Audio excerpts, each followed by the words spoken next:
nagkaroon ng listening party at album launch ang baguang singer na si Celeste Mar ha. Kahit lumaki nga ito sa Hawaii, ay mas gusto nito na i-pursue ang kanyang singing career dito sa Pilipinas. In fact, mahal niya ang Pinas, kaya ilang beses na rin umano siyang bumabalik rito. Ayun, di ba? At nagbabalik ka rin, di ba? Hindi ka nagpakilala. Correct.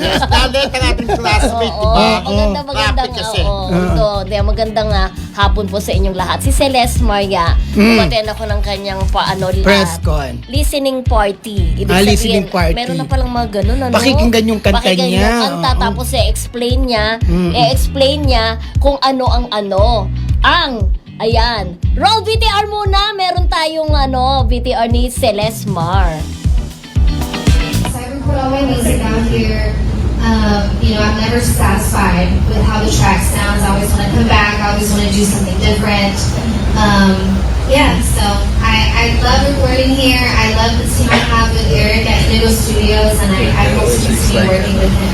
I've been here a couple times before this year. I actually started recording here last year, but the time before that, I came here, I think in 2016, with my school actually. It was kind of like a mission journey. So we visited orphanages, and that's where I met Baguio. I went to Marino School in Hawaii, and there's a Marino School out there in Baguio. So, I've been here a couple times, Alam nyo, in person, talagang pretty siya. Kamukha siya ni Mariah Carey. Wow! At saka yung boses niya. Tapos may version din siya ng yung Holy Night, ganon. Wala siyang version ng isang kantang Christmas song ni Mariah Carey. Wala All I want for Christmas wala is siyang, you. meron yung isa. Walang ganon. Oo. Tapos, parang Amerikanang-Amerikahan ang dating niya at nag-nosebleed nga yung mga nagtatanong doon dahil talagang hindi siya nakakaintindi ng Tagalog. Taga-Hawaii siya. Hawaii, syempre, Pilipina talaga Pero siya. Pilipina talaga siya. Lumaki lang sa Hawaii. Lumaki lang siya sa Hawaii. Syempre, pag lumaki ka naman doon, iba nga 2 taon lang sa ibang bansa, hindi na marunong magtagalog, diba? Uwi dito. Diyos ko, hindi na makapagtanda. Totoo ka dyan.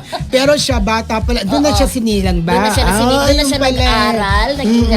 Naging sumali siya sa beauty pageant. Kasi maganda siya. Ang tangkad niya, diba? Nakita mo ba yung post ko? Bakit mas pinili niya dito i-launch ang kanyang kanta, Mildred? Oo, naalala ko din yung isang diba? Yung isang baguhang singer din na alaga ng ating kaibigan na si Sam, diba? Bakit pinipili ninyo ang Pilipinas? Bakit Sabi nga niya ba? ganon. Siyempre, iba pa rin daw ang Pilipinas. Yung warm na pag-welcome sa kanya ng mga Pinoy. At saka, doon daw, napakamasalimuot kapag nag-recording ka. Kasi sumusulat din siya ng kanta.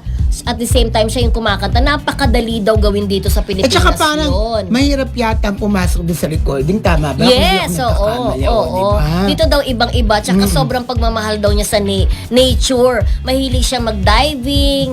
Mahilig siya sa mga dagat. Kaya lagi siyang nasa Palawan. Lagi siyang nasa Batangas. Gustong-gusto niya ang Pilipinas. For good na ba dito si Celeste? Hindi daw malabong mangyaring maging for good siya dito dahil nga mahal na mahal. Dahil ba Oo. Mahal na mahal niya ang Pinas. Gusto daw niya sa mga singers Morissette. Morissette, 'di ba? At syempre yung nanay niya proud na proud. Actually, alaga siya ng dati naming kaibigan pa rin naman, di mo naman pwede sabihin dati namin kaibigan, di ba? Si Tita Marisa Luces, at dadalaw siya, napakaganda niya, pwede rin siya maging artista. Dadalaw siya dito sa ating programa, kaya ihanda na natin ang ating Englishan, di ba, Kuya Romel? Oo, okay. Kaya good luck kay Celeste Mar. Good luck, Celeste! Gusto ko yung name niya. Dapat ginawa nilang Celeste. Actually, hindi yun ang R&B siya alternative at saka pop pala ang kanyang genre. R&B rin. Ayan. Okay. So, okay.